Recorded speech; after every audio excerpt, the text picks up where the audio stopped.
একজন ব্যক্তি একটি শান্ত জলের ধারে দাঁড়িয়ে জলশালুক তুলছেন। চারপাশে গাছপালা, পেছনে শুধু পানির শব্দ। সংগ্রহ করা জলশালুক নিয়ে তিনি একটি খোলা জায়গায় ফিরে যান। প্রথমে বড় একটি কাঠের ওখানে জলশালুকগুলো কুটা হয়। এরপর সেই কাটা জলশালুক নিয়ে যান একটি পাথরের চাকিতে। সেখানে ঘষে ঘষে তৈরি করেন পেস্ট। এই পেস্ট একটি কাপড়ের উপর ঢেলে ছেঁকে নেওয়া হয় তরল অংশ। সেই তরল একটি পাত্রে রেখে দেওয়া হয় সারা রাত। পরের দিন দেখা যায় ওপরের স্বচ্ছ পানি ফেলে দিলে নিচে সাদা এক ধরনের পেস্ট রয়ে গেছে। এই সাদা পেস্টকে একটি বড় বাঁশের ঝাঁঝরার মতো পাত্রে ছড়িয়ে রোদে শুকানো হয়। শুকোনোর পর এটি হর্স টেল পাউডারে পরিণত হয়। পাশাপাশি তৈরি করা হয় প্রাকৃতিক রং।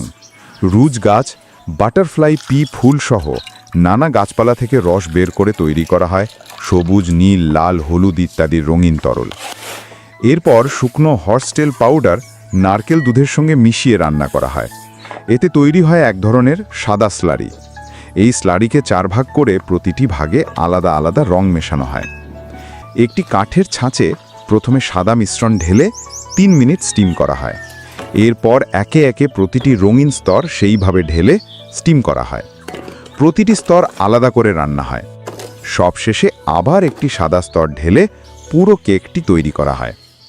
রান্না শেষে কেকটি ঠান্ডা করে ছাঁচ থেকে বের করে আনা হয়।